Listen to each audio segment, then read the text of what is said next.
Hey, welcome back to Shadowverse. Igni here, and today we're going to be playing some Unga Bunga Aggro Blood. And yes, I know, you're all very saddened that we're all back to the meta decks because, we just played J.O. Dragon, and it was so glorious. But, unfortunately, alas, I do want to climb AA0 eventually, and I'm on my way there. So this is just something that I have to do. The good thing is that this deck is a little different from the showcase that I did before about Aggro Blood. This is something that I cooked up with the help of my friend Steven from Masters. You may have seen him on the channel before. And it's very similar to a lot of other lists because, how different can you get?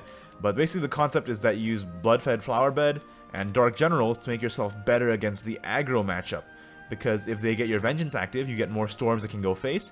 And most importantly is that this deck employs two Bloodhungry Matriarchs, because I unpacked them and god damn it I want to use them. And actually they're pretty good against the aggro matchup.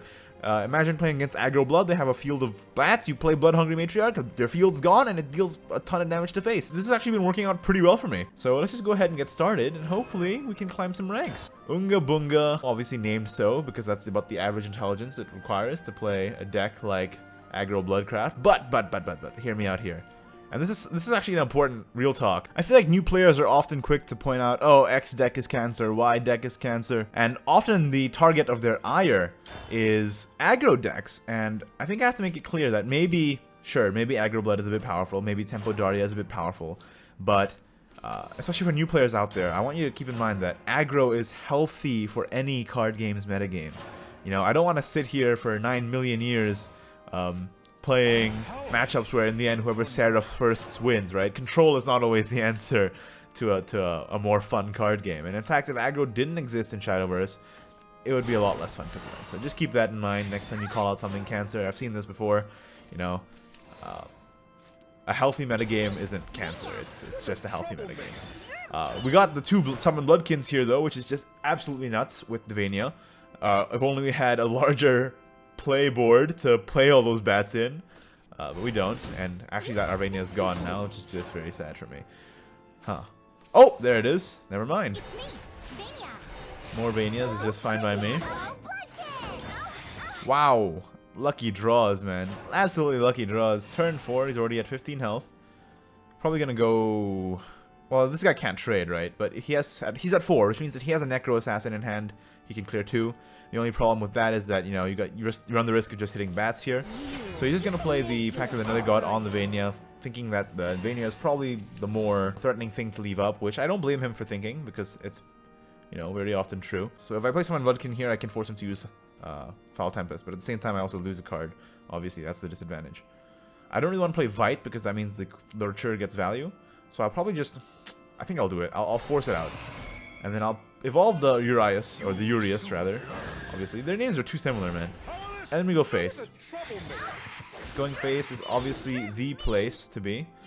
And if one of our guys can live here, we can deal massive damage with the Imp Lancer. So for 8 next turn, if the Urias lives. And he can't even Breath of Death here. And he doesn't have the Foul Tempest, it looks like, so there you go. Okay, against Forestcraft is a bit interesting. So this is probably OTK Roach, because what Forestcraft isn't nowadays, right? And I've had wins against OTK Roach with this deck, but I've also had losses, so I can't really decide whether or not we're favored or not, based on my own personal experience. And I haven't really been reading what other people have been saying.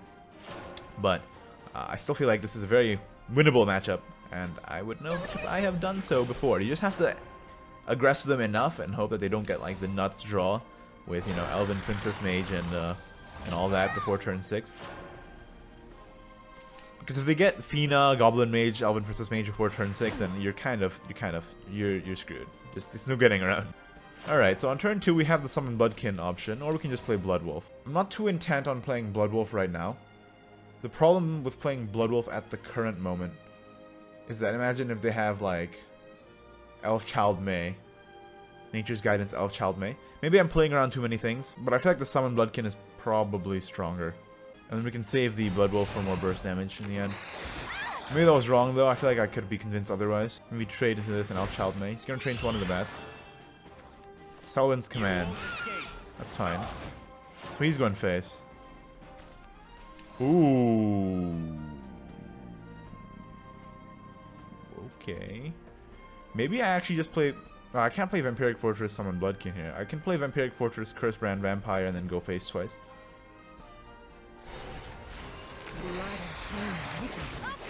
And this will do 2 damage to him and summon another 1/1 for my board. Pretty good, pretty good. Obviously, it would have been nicer if I had a Vania or something, but you know, I'll take the face damage where I can get it. I evolve first, so I can... So there's the Elfchild May. He's gonna kill all my bats. Pixie Mistress, the Elfchild May, and then play it again.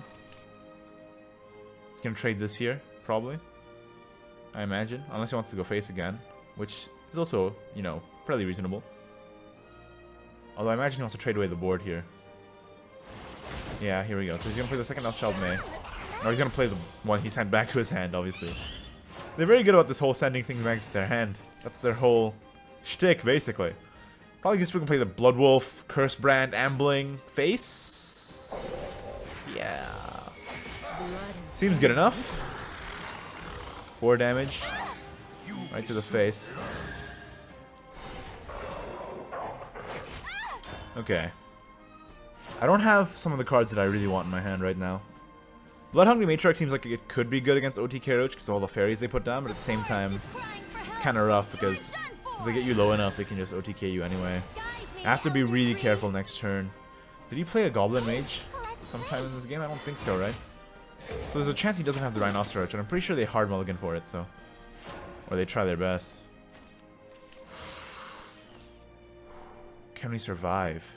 That's the problem, is can we survive? Well, I guess we'll find out. There's nothing I can do except go face here. Trading is a recipe for disaster. Let me bathe in a bloodbath. Massacre. Trading is a recipe for a freaking disaster because if I wait too long, it's more likely that he'll get the pieces for the combo, right?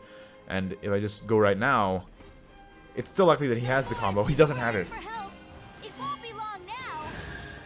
He doesn't have it. We're 1 turn off from Bloodhungry Matriarch. No! If only it was 1 cheaper. Ah, man. Oh, gosh. Oh, I wish. Oh, I wish. Oh, he could have been our savior. Do I evolve here and trade? I can't take 4, right? There's no way I can take 4 if he has any piece of the OTK right now. Such negative magic. Hey, let's play.